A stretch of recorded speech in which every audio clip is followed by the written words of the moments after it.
Isaías, capítulo 9, versículos 1 a 7. Lido o texto, eu peço que os irmãos mantenham a sua Bíblia aberta para a exposição dessa passagem da Escritura. Diz assim a palavra do nosso Deus: Mas para a terra que estava aflita não continuará a obscuridade. Deus, nos primeiros tempos, tornou desprezível a terra de Zebulon e a terra de Naftali, mas nos últimos tornará glorioso o caminho do mar, além do Jordão, Galileia dos gentios. O povo que andava em trevas viu grande luz, e aos que viviam na região da sombra da morte, resplandeceu-lhes a luz. Tens multiplicado este povo, a alegria lhe aumentaste. Alegram-se eles diante de ti, como se alegram na ceifa e como exultam quando repartem os despojos. Porque tu quebraste o jugo que pesava sobre eles, a vara que lhes feria os ombros e o cetro do seu opressor, como no dia dos midianitas. Porque toda bota com que anda o guerreiro no tumulto da batalha e toda veste revolvida em sangue serão queimadas, servirão de pasto ao fogo. Porque o menino nos nasceu, um filho se nos deu, o governo está sobre os seus ombros, e o seu nome será Maravilhoso Conselheiro, Deus Forte, Pai da Eternidade, Príncipe da Paz.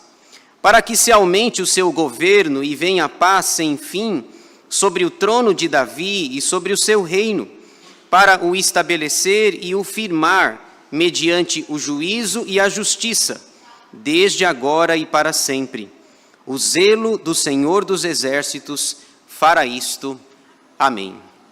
Vamos orar mais uma vez, irmãos? Senhor nosso Deus e nosso Pai, queremos te agradecer por essa noite, por esse culto, por esses momentos em que, com as portas abertas, podemos louvar o teu nome, adorá-lo, bendizê-lo, na beleza da tua santidade. Obrigado, Senhor, pelos atos litúrgicos que já fizemos aqui, e te pedimos, ó Pai, que o Senhor aquiete a nossa mente e o nosso coração nesse instante, para que ouçamos a tua voz por meio da tua palavra, para que a entendamos e a pratiquemos para a glória do teu nome.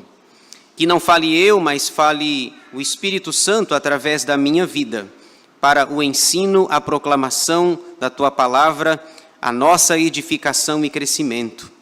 Abençoa-nos, ó Deus, fala conosco por meio da tua palavra. É o que nós pedimos, agradecidos em nome de Jesus. Amém. Os propósitos do Natal. Esse é o tema que eu gostaria de tratar com os irmãos nessa noite. Os propósitos do Natal. Estamos nos aproximando de mais um Natal, de mais um final de ano. O dia 25 de dezembro está chegando. Nós bem sabemos que Jesus não nasceu no dia 25 de dezembro, que essa é uma data simbólica. Segundo alguns estudiosos, se nós fôssemos mais precisos e mais exatos, alguns afirmam que Jesus provavelmente nasceu em março ou em abril, e não em dezembro, no dia 25. Hoje já é o dia 8 de dezembro, último mês do ano. A expectativa do Natal e do Ano Novo se aproxima. Acabamos de dar posse para a liderança de 2025. Aliás, desejamos aos irmãos que os irmãos trabalhem, continuem trabalhando e avançando no reino de Deus. Eu ouvi uma expressão uma vez, falada numa posse, que nós não sejamos os crentes 3S. Já viram essa? O crente 3S, salvo, sentado e sossegado. Não é a sigla da pregação de hoje, é só eu ouvi isso numa posse. O crente salvo, sentado e sossegado. As luzes estão aí fora. As lembranças em relação ao Natal nos chamam a atenção. Muito se fala sobre o Natal nesse período, mas a minha pergunta é a seguinte: será que as pessoas sabem de fato qual é o propósito, ou os propósitos, ou os objetivos do Natal? Muitas vezes o Natal para muita gente tem de tudo, menos o aniversariante, que é o Senhor Jesus. Aquele que nasceu, que veio, que se encarnou, que habitou entre nós, cheio de graça e de verdade. Não há nenhum problema reunir a sua família, fazer comes e bebes, fazer confraternização, não há nenhum problema. O problema é quando nós não nos lembramos do verdadeiro sentido do Natal, dos propósitos do Natal.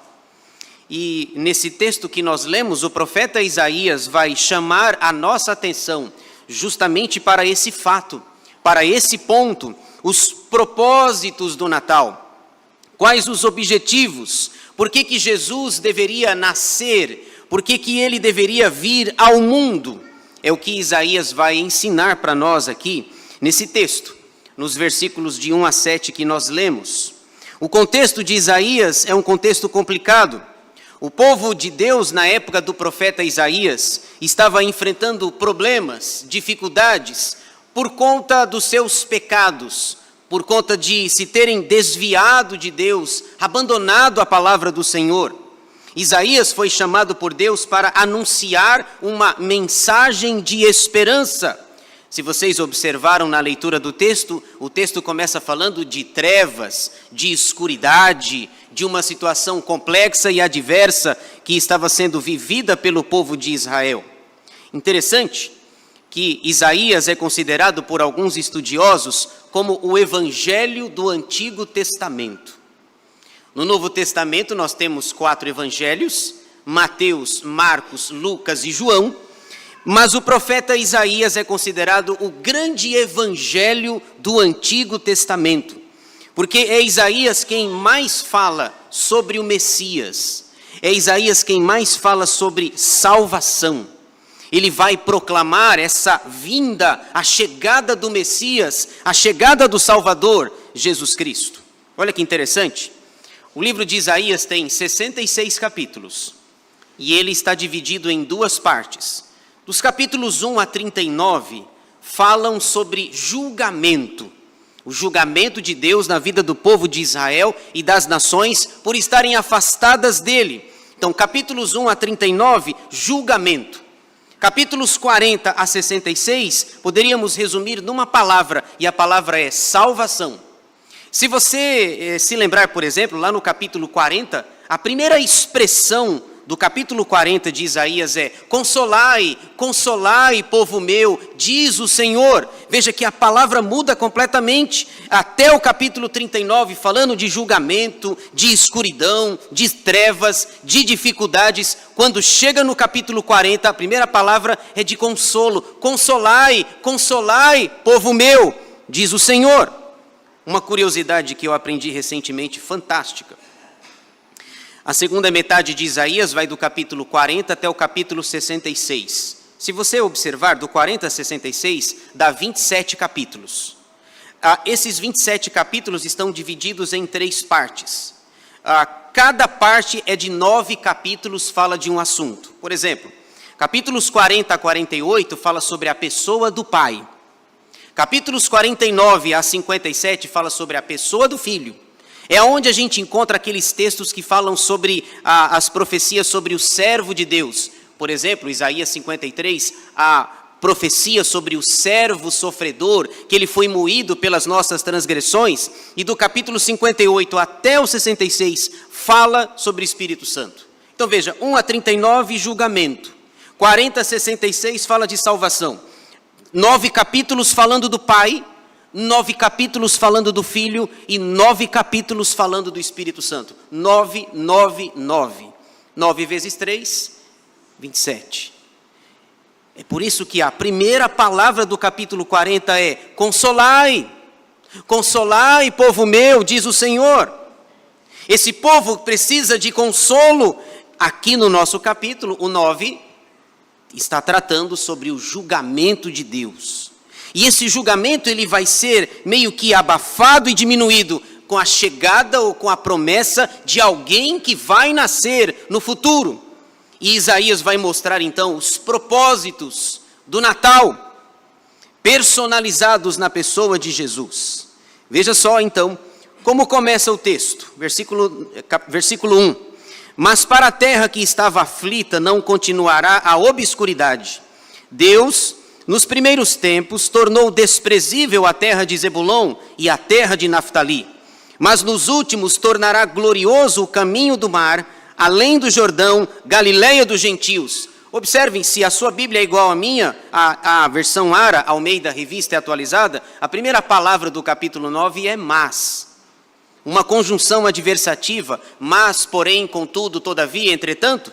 Isso significa que o texto não começou aqui, porque nenhum texto começa com mas. Mas para a terra que estava aflita. Na verdade, esse texto é uma continuação daquilo que ele estava dizendo no capítulo 8. No capítulo 8, ele vislumbra a esperança, e essa esperança está na pessoa de Jesus. Veja, por exemplo, como termina o capítulo 8. 8:22 diz: olharão para a terra, e eis aí angústia, escuridão e sombras de ansiedade, e serão lançados para densas trevas. Aí vem, mas, porém, contudo, todavia, entretanto. Esse mas indica de uma maneira muito clara que o texto não começou aqui, ele começou anteriormente. Ele fala sobre a tribo de Zebulon, duas tribos de Zebulon, que elas seriam lembradas de formas diferentes. No passado, Zebulon e Naftali foram ameaçadas pelos inimigos. No futuro, ela seria lembrada de uma forma diferente. Jesus passaria por Zebulon e Naftali. Mas para a terra que estava aflita não continuará a obscuridade. Nos primeiros tempos elas foram lembradas de uma maneira ruim, mas no futuro tornará glorioso o caminho do mar, além do Jordão, Galileia dos gentios, porque Jesus vai passar por Zebulon e por Naftali. Tendo dito isso, nós podemos então ver os propósitos do Natal. Quais os propósitos que Isaías apresenta aqui nesse texto? E eu enxergo aqui 3 propósitos que eu gostaria de compartilhar com os irmãos. O primeiro propósito do Natal, segundo a visão de Isaías, é trazer luz. O primeiro propósito do Natal é trazer luz. Isso está no versículo 2, veja só. O povo que andava em trevas viu grande luz. E aos que viviam na região da sombra da morte, resplandeceu-lhes a luz. Irmãos, o Natal fala ou veio trazer luz. Aqui, Isaías mostra que o povo veria grande luz, ou grande livramento para eles. Nos dias do profeta Isaías, quem ameaçava a segurança do povo era a nação chamada Assíria. A gente se lembra da Assíria, cuja capital era Nínive. Deus levantou um profeta, lembra de um profeta que deveria ir para Nínive? Era o profeta Jonas, filho de Amitai. Mas ele não quis ir porque Deus era misericordioso. Ele diz, é por isso que eu fugi e não fui para Nínive. Nínive, a Assíria, era uma grande ameaça para o povo de Israel. Esse texto foi escrito por volta do ano 750 a.C. As 12 tribos ainda estavam de pé. 750, o reino do norte estava de pé, o reino do sul também estava de pé. O reino do norte vai cair no ano 722 a.C. Portanto, faltava menos de 30 anos para o reino do norte cair. E Isaías se levanta para dizer, olha, mesmo que a Assíria, que Nínive seja uma grande ameaça, Deus vai trazer luz para vocês. O primeiro propósito do Natal é trazer luz. Ele estava ensinando que Deus é luz, tanto na bênção quanto no julgamento. A Assíria era a senhora do mundo, a dona do mundo, Nínive, sua capital. Aliás, essa cidade de Nínive era tão importante que Deus levantou 2 profetas para anunciar a mensagem em Nínive. Jonas foi levantado para mostrar a misericórdia de Deus sobre Nínive. E o profeta Naum foi levantado para mostrar a ira de Deus sobre Nínive.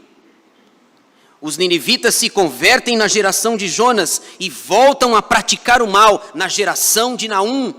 E o profeta Naum, nos seus 3 capítulos, mostra a ira de Deus sobre os ninivitas. Mesmo que a Assíria seja uma grande ameaça, Isaías está dizendo, Deus vai trazer luz.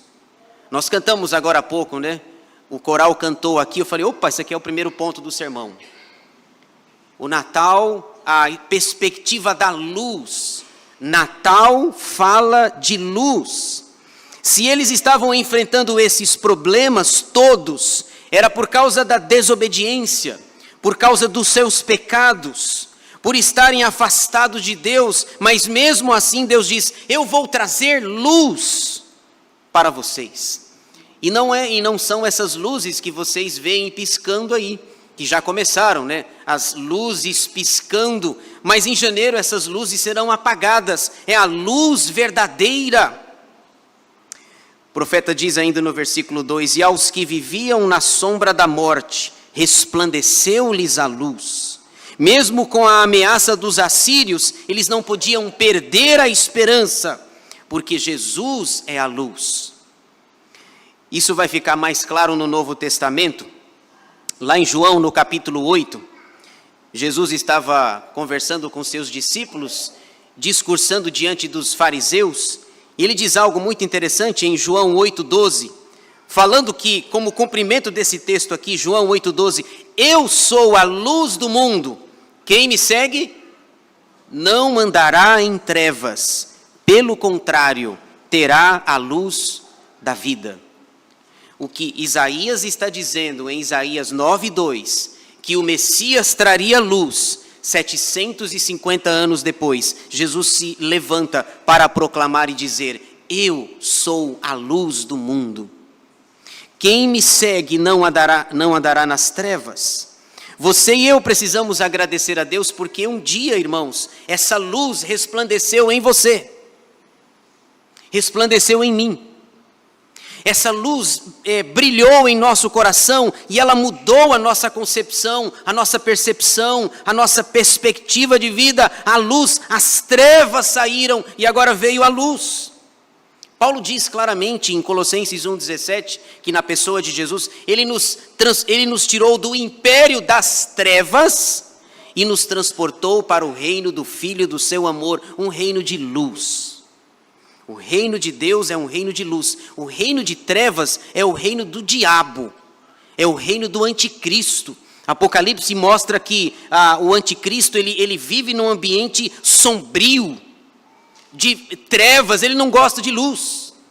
Nós somos o reino da luz. Quem me segue não andará nas trevas, disse Jesus. Esse é o primeiro propósito. O segundo propósito do Natal, revelado aqui no texto, é trazer alegria. Isso está nos versículos 3 a 6. Trazer luz. E agora Isaías diz que o segundo propósito é trazer alegria. Veja aí, volte os seus olhos para o texto. Versículo 3. Tens multiplicado este povo, a alegria lhe aumentaste. Alegrem-se eles diante de ti, como se alegram na ceifa, e como exultam quando repartem os despojos. Agora, ele mostra a alegria que o Messias traria para o seu povo. Não apenas luz, mas quem tem Jesus tem alegria. Filipenses 4,4, Paulo diz assim, alegrai-vos sempre no Senhor, outra vez digo, alegrai-vos. Natal fala de alegria. Eles deveriam se alegrar e o Isaías usa duas figuras, a figura da colheita e a figura dos despojos. Alegrem-se como o agricultor se alegra quando chega a ceifa, a colheita, o momento bendito de colher tudo. Alegrem-se como numa batalha, onde os vencedores saem festejando, alegres, felizes, com os despojos, com os ganhos da batalha. Veja, Jesus também fala dessa alegria lá no Novo Testamento. Lá em Lucas 10, ele havia mandado os seus discípulos para pregarem o Evangelho. Eles deveriam sair de 2 em 2, falando da palavra, anunciando o reino de Deus. Eles foram em dupla, pregando o evangelho. E daqui a pouco eles voltam felizes da vida, muito alegres. E aí eles dizem para Jesus: Senhor, nós estamos muito alegres. Estamos muito felizes, porque os demônios se nos submetem. A gente fala, sai, para os demônios, e eles saem. Jesus escuta a conversa deles, e veja que a nossa percepção da realidade nem sempre é a percepção de Jesus. É como se Jesus estivesse dizendo: isso alegra vocês? O fato de vocês mandarem os demônios embora, eles irem, isso alegra vocês? Tem uma coisa que traz muito mais alegria. Isso está lá em Lucas 10, 20. Jesus, após ouvir o comentário dos discípulos, em Lucas 10, 20, ele diz: não obstante, alegrai-vos, não porque os espíritos se vos submetem, e sim porque o vosso nome está arrolado nos céus. Percebem o conceito de alegria, a percepção que as pessoas têm? Para os discípulos, alegria é expulsar demônios. Na percepção de Jesus, vocês estão com uma percepção muito ruim de alegria. Alegria para Jesus é: vocês devem se alegrar, porque mesmo sem merecer, o nome de vocês está no livro da vida. Irmãos, isso por si só já deveria nos alegrar. O seu nome, o meu nome, o nosso nome, o nome daqueles que foram salvos, lavados pelo sangue do Cordeiro, está no livro da vida. E uma vez no livro da vida, não tem como mais tirá-lo de lá. Apocalipse 13, 8 e Apocalipse 17, 8 dizem que o Cordeiro foi morto antes da fundação do mundo. O Cordeiro morreu antes da fundação do mundo. Às vezes, algumas pessoas, eu vi uma vez na internet alguém dizendo assim, né? Hoje o meu pai se converteu. Depois de muito tempo, o meu pai se converteu e hoje o nome dele foi escrito no livro da vida. E a minha tentação para corrigir isso daí? Não, senhor, não é assim não. Hoje o nome do meu pai, eu pensei assim, eu me segurando lá. Não, tá um pouco atrasado. Não foi hoje que foi escrito. Não foi hoje que o nome do seu pai foi escrito. Foi escrito antes da fundação do mundo. Jesus diz: vocês estão alegres porque estão expulsando demônios? Na verdade, vocês deveriam estar alegres porque mesmo a despeito de serem pecadores e não merecerem, o nome de vocês está no livro da vida.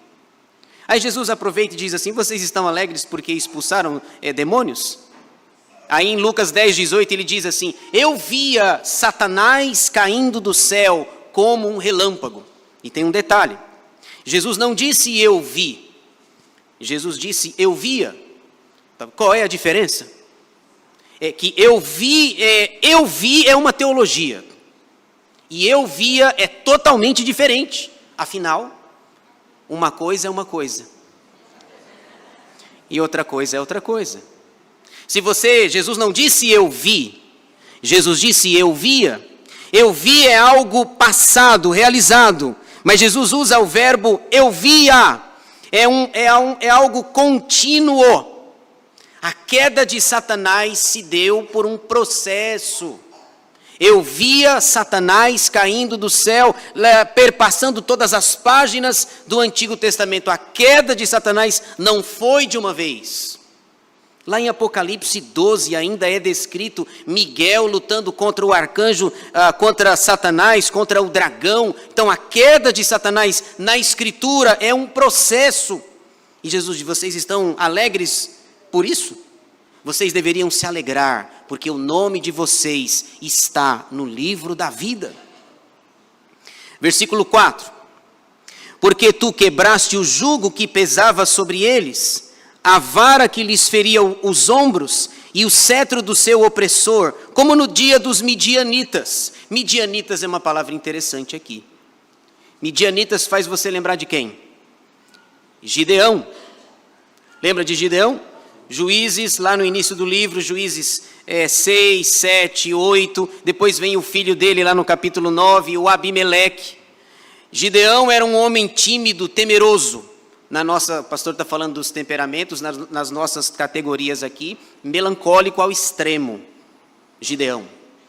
Um anjo aparece para ele e diz assim: o Senhor é contigo, varão valoroso, vamos lá, vamos para a batalha, o Senhor vai te abençoar. Aí Gideão responde: bem, o Senhor pode até ser conosco, mas as evidências mostram o contrário. Tanto é que eu tenho que fazer o meu trabalho escondido, porque tudo que nós produzimos, os midianitas vêm e roubam.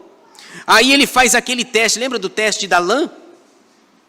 A lã era para estar seca por dentro e seca por fora, e aquela história toda, você tem que ver, eu tenho que provar, um melancólico nato aí, o Gideão. Gideão vai para a batalha e vence. Quando nós conhecemos a história, Isaías está dizendo, lembra do dia dos midianitas, que se apresentaram 32 mil homens, mas o Senhor diz, é muita gente, Gideão, vamos lá, muita gente. E apenas fazem os testes, eles fazem os testes e eles vão apenas com 300 homens para mostrar que a bênção vem de Deus. O Salmo 46 diz que o cavalo, a despeito da sua grande força, não garante a vitória, mas é o Senhor quem garante. Alegria. Alegria. O segundo propósito do Natal é trazer alegria. Versículo 5.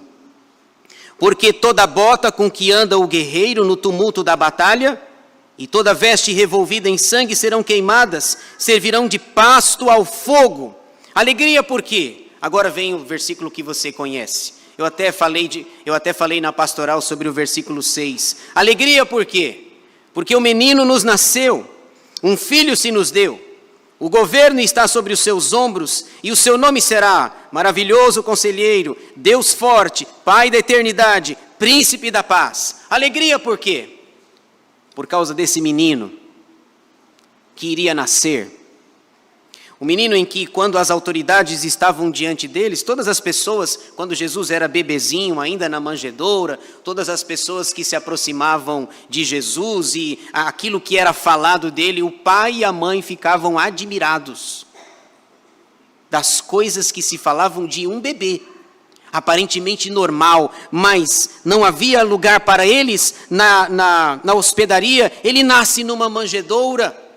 E o que se falava desse menino, por que se falava tanto dele? Por causa desses nomes. Ninguém tem um nome desse. Ninguém tem atributos como esses. Esses 4 nomes, você tem 2 nomes apontam para a natureza humana de Jesus, 2 nomes apontam para a natureza divina. A natureza humana, ele é maravilhoso conselheiro e príncipe da paz. No boletim eu cito algumas coisas sobre isso. O maravilhoso conselheiro. Final do Sermão do Monte, lá de Mateus, capítulo 5, capítulo 7, melhor dizendo, o texto diz que as pessoas estavam maravilhadas com o ensino dele, porque ele ensinava como alguém que tem autoridade. Ele é o maravilhoso. Depois, ele é o príncipe da paz. Lá em João 14, 27, isso aqui se cumpre quando Jesus diz, deixo-vos a paz. A minha paz vos dou, não vou-la dou como a dá o mundo. Natureza humana. Natureza divina, ele é Deus forte e Pai da eternidade. Onde que está nos evangelhos que ele é o Deus forte? Está lá em Marcos 4:41, quando, por ocasião daquela tempestade, ele estava dormindo, os discípulos desesperados, de repente acordam Jesus, e Jesus diz assim, mar, acalma-te. Emudece. E os discípulos atônitos respondem, quem é este? Que até o mar e o vento lhe obedecem. Quem é esse? Isaías diz, é um menino, Deus forte. Alegria por quê? Alegria porque nascerá o Deus forte. Tem mais. O segundo nome que aponta para a natureza divina do Messias é o Pai da eternidade. Significa que Jesus não está preso ao tempo, que ele é atemporal, que ele é eterno. Lá em João 8, versículo 58, Jesus estava discutindo com os fariseus, e eles dizendo, olha, o nosso pai Abraão, e Jesus diz assim, antes que Abraão nascesse, eu sou. Ele disse 3 vezes isso, no capítulo 8 de João. E ele diz em João 8,58, antes que Abraão nascesse, eu sou, apontando para a eternidade. O que Isaías disse, esse menino vai ser o pai da eternidade. Ele é eterno.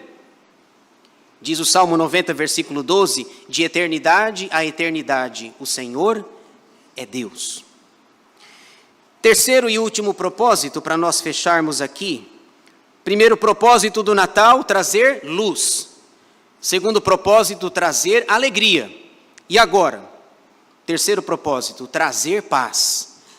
Luz, alegria e paz. L-A-P. É a sigla agora, é a sigla, tá?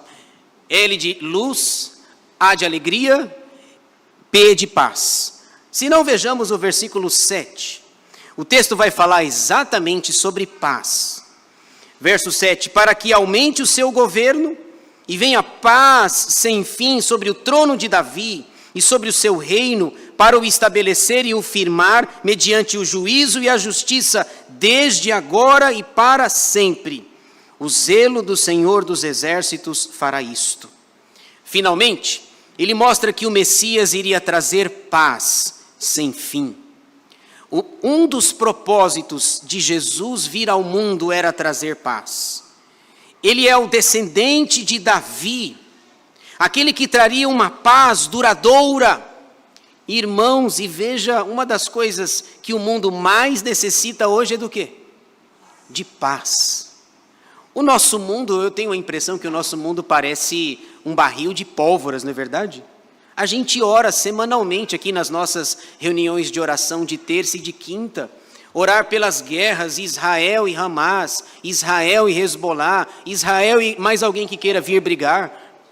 Não, esse não tem. Rússia e Ucrânia. A gente ora semanalmente, o nosso mundo parece um barril de pólvoras. Eles assinam um contrato de paz, um tratado de paz, mas dura pouco tempo. Daqui a pouco uma das duas partes descumpre. E o que acontece? Brigas e mais brigas.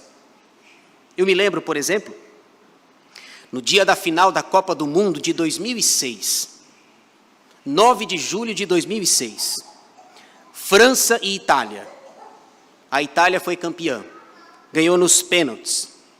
9 de julho de 2006, quando o Zinedine Zidane deu aquela cabeçada no jogador Marco Materazzi, da Itália. No dia da final da Copa, o mundo estava dividido entre dois assuntos. A final da Copa, entre França e Itália, e uma guerra. Tinha uma guerra entre Israel e Hezbollah, em 2006, 9 de julho de 2006. Isso que a gente está orando não é recente. Porque as pessoas precisam de paz, e não são os líderes mundiais que costuram essa paz. No dia da final da Copa, o mundo dividido entre um jogo e uma guerra, eles estavam brigando feio, porque a paz verdadeira não está em partidos políticos, está apenas em Jesus Cristo. O texto no versículo 7 diz, para que venha paz sem fim. Paz sem fim. Ninguém pode dar a paz que Jesus Cristo pode dar. Ele disse isso. João 14, 27, nós já citamos, deixo-vos a paz, a minha paz vos dou, não vou-la dou como a dá o mundo. Não se turbe o vosso coração, nem se atemorize. Deixo-vos a paz. Você tem a paz de Cristo? Você tem a paz de Deus no seu coração? E é interessante que paz não é a ausência de problema, porque senão ninguém teria paz. Paz não significa ausência de problema, mas paz significa tranquilidade a despeito dos problemas. Como é que você fica em paz estando desempregado, enfrentando um luto, passando por uma crise?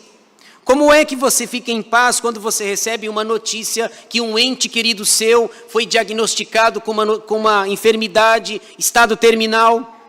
Sabe por quê? Porque a gente sabe que a nossa vida não vai do berço à sepultura. Paulo diz que lá em 1 Coríntios 15, que se a nossa esperança se limita apenas a esta terra, nós somos os mais infelizes de todos os homens. Também diz, se a nossa esperança vai aqui até a sepultura, comamos e bebamos, porque amanhã, alguns dizem, morreremos. Comamos e bebamos, porque amanhã morreremos. A nossa esperança, a nossa paz está em Jesus Cristo. Veja só novamente o verso 7. Para que se aumente o seu governo e venha paz sem fim sobre o trono de Davi e sobre o seu reino, para o estabelecer e o firmar mediante juízo e justiça, desde agora e para sempre. O zelo do Senhor dos Exércitos fará isso. Irmãos, se Deus está falando aqui, Ele vai cumprir. Essa ideia de o zelo do Senhor dos Exércitos fará isto, é a ideia de que a palavra de Deus sempre se cumpre. Jesus diz no Sermão do Monte, a partir de Mateus 5, passarão os céus e a terra, mas as minhas palavras não passarão. Sabe o que é isso? Zelo. Zelo.